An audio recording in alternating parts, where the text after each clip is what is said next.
Hey everybody, we're coming to you live from the Bloggers Lounge at the Sands Convention Center in Las Vegas, where Kevin and I are attending the gigantic International Consumer Electronics Show, or CES. You know, you said the other day, you just said gigantic, and we were talking about how many acres is here. It's a lot. To put this in perspective, I just checked.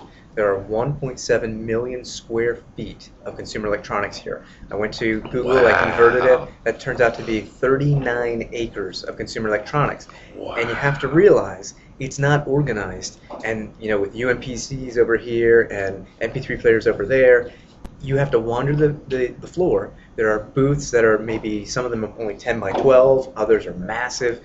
You've got to peck and walk and find what's interesting and separate the wheat from the chaff, and that's what makes this show so difficult to cover, really. Yeah, there is no way in the allotted time that you can actually cover even a major percentage of all of it. No question, we're probably walking 5, 6, 8 miles a day. It's ridiculous. No Yep. question, we Yep. are. But it's fun, and we do it so we can come to Yeah. you and tell you about some stuff and have a unique opportunity. We never get the chance to sit down and do. No. You know, we've started doing the video Geek Session chats that we do over Skype. But this is Yeah, maybe I should be like this. I here can we be like- are. So you'll be just like the other ones. You know? in the little bitty window. Exactly. Okay.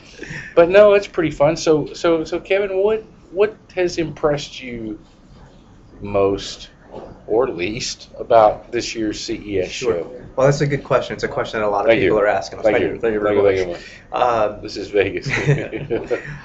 You know, CES is starting to lose some of the glamour for me personally, because most of the news, and you can verify this, most of the news that's out at CES, we've already gotten that news before CES. That's exactly right. And part of me says, you know, why even have the show if you're just going to put all the information out there? But That's true. it's a tough call.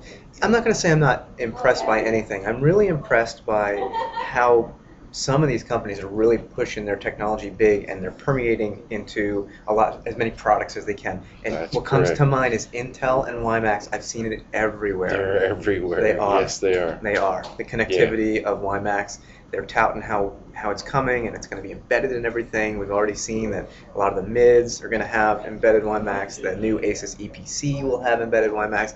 But again, I'm sitting here as a consumer now. You know, let's take the blogger badge off and say, okay, when can I get it? Right. You can get the Right. chipset probably in the second quarter of this year. You can get a device that's WiMAX ready That's right. second quarter of this That's year. right. But can you get WiMAX? Can you get coverage? Service is Service is the key. number one key ingredient for Service this. is key. And Sprint is committing. You know, we're going to be ready in April to roll and it we'll, out. And we'll have to When, see. where, how much? They won't tell you that. yet. And you know, I've been thinking about this since we've been hearing this everywhere and seeing a lot of talk about it. Yeah. You know, it's nice that they're trying to get this WiMAX capability embedded in everything really fast, but and like Kevin points out, way in advance of the actual service. Right. The reality of it is, though, if you think about it, one of the first things we're going to see are the standard, like we've seen before, USB WiMAX keys. I mean, you could be able to get this whether your device has got the embedded in or not. Yeah, they'll make and it available. pretty cheaply. The key is the service. Yeah. We got to get the service. And how much it's going to cost us. I was just going to go there, and I'm going to make a bold prediction, because we don't know. Uh-oh, he's making a bold prediction Bold, right here. Bold prediction. jkOnTheRun. Microphone boost. Bold. Bold. Okay. Right now, your 3G connectivity costs you pretty much $60 a month wherever you go. Right. Pretty much. I mean, there are exceptions and special plans and all that, but Right. basically, by and large, $60 a month. Sprint said at their press conference that we know we need to drive the cost per megabyte down to increase adoption. And I agree with them. My guess is, because they already have a competing product in 3G, they will price it lower than 3G. You think? Yeah, I do think so. I suspect it will be at least $10, perhaps $20 a month less expensive. I'm going to probably say 10, but so I'm thinking $50 a month or less is my guess for WiMAX service. Well, it'll be interesting to see how it comes out. I mean, it's anybody's guess, and the providers will do what they want. My fear is that they're going to be like they are now with hotspot charging, which can be as much as $10 a day or $30 a month, or Sure. depending on what you are. So There's we'll talk of just that. see. There's talk of that. We'll see. Having day passes for WiMAX and monthly passes Yeah. and yearly commitments. And Yep. it's going to be interesting. So we'll see how it goes. Yeah. So the mids, the UMPCs, a lot of the UMPC space was really just an update, a refresh. Look at the Samsung Q1 Ultra Premium, faster processor, a little more gig of RAM right out of the box, I believe. Right. Not 512. Incremental upgrades, nice upgrades. Don't get me wrong, but incremental. On the mid side, people have to realize a lot of what we've seen on the mid side has been prototypes, concepts, Oh yes. and I'll call it future promises. It's a little early to really say. We can talk specifications and all that, but a device on specifications alone, you don't know how it's going to perform yet, and what can it do and what can it do. Right. For you in your workday or your enjoyment. It's hard to say. It's hard to say yet. And we're already seeing something that we've experienced with UMPCs before, a confusion of what does the term mid mean? Yeah, the definition. What is it applying to? Here's a mid. Well, who knows? Here's a mid. It stands for mobile internet device. Right. We've kind of come to think of them so far to be Linux-based handheld devices that are connected. Right. And that's as good a description as any, a definition. But we've already gone through this same process with the UMPC. What is UMPC or Ultra Mobile PC? What does that mean? Well, it means a little bitty mobile PC. It means different things to different people. And I That's keep the problem. getting that all the time, with the little advantage that we've been live blogging with here. Right. I get asked almost every day by somebody via email or something, is this a UMPC? Now I'm starting to get asked, is this a mid? Well, I guess it depends on your own definition of it. Yeah. It probably could be. I don't know. And I think it's the same problem. We're going to see it again. We had a problem because UMPC was too generic a term. Mid is too. So now we're going to do this again. Yeah. But what we're seeing at the show, we're seeing people touting mid prototypes that are running Vista. Yeah, Toshiba has one that runs Vista or Linux, right? Or running a bunch of different flavors of Vista or of Linux. I don't know what mid means. They're all over the place, though. They are. You can't escape them out here. I think they're gauging the concept to see what kind of interest there is, and then we'll see what really comes to market. There's no guarantee Toshiba will have that. It was an awesome looking little device, but who knows? The other thing is the mid actually, in my opinion, from what I've seen so far at the show, better fits the companion device approach that UMPCs were meant to fill. Well, that could be. That could be. I'm just finding this all interesting because we have been promoting for years now handheld computing. We've literally been saying for years, you people got to realize how powerful and useful that this kind of technology could be. We wish people would step up.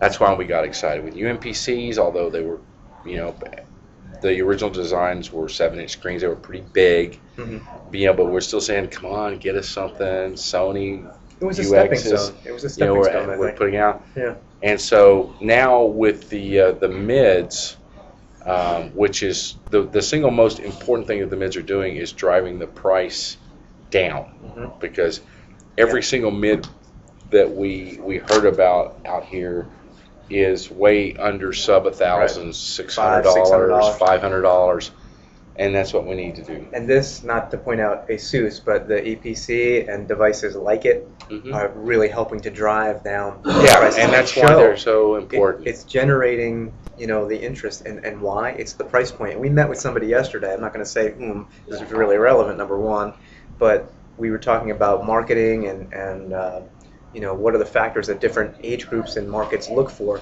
And one of my comments was, price is relevant in all market segments. That's right. And it's driving. You've seen a lot of the devices that are much more reasonable priced, and those are the ones that are selling, quite honestly. No, that's very true. And it's good to see all of this pressure and all the prices coming down, because what we've said for a long time we need volume sales to drive component pricing down, Right. which will keep the prices coming down where they're more affordable for you and I, and that's going to happen. I think we're starting to see it. So that's probably the single biggest mobile tech area here at the show this year. I mean, there's new Which phones, is fun. there's new MP3 players. I mean, Always tons of that, Yeah. but I think the mids have gotten more a lot of exposure. more airtime Yeah. from just about everybody because Yeah. people are seeing this is kind of exciting.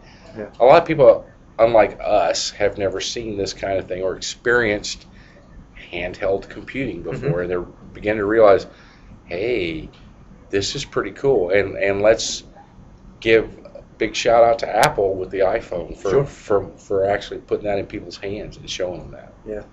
So, and Something else we saw, and I know the readers are interested in based on their comments. I want to get a clarification out there. A lot of folks have been talking about the Origami Experience 2, and we did see it. Microsoft has it available for viewing in their booth. We were using it on the Shift. right.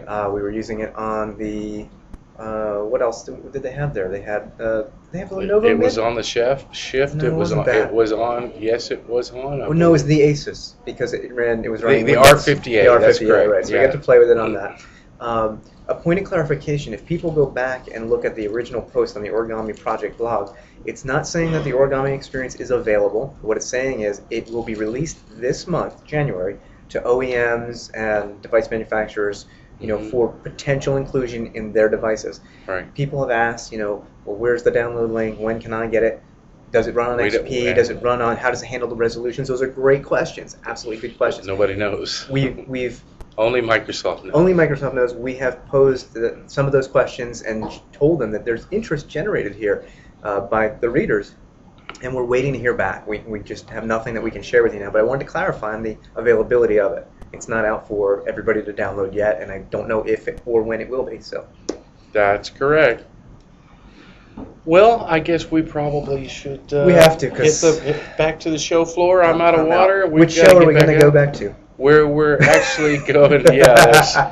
Back out to the Sands. We're in the Sands Convention Center today, which is this venue number 2 for the show. That's how big Right. it is. It's across two different convention centers.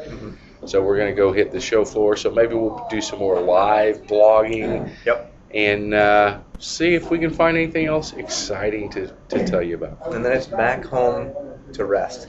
Please. My legs are dead. My feet are tired. Yeah. Hope you enjoyed the coverage as much as we enjoyed, running around the floor for you guys and for ourselves, and saw a lot of great things. That's right. And we'll be back really, really soon. Yep. See ya, everybody.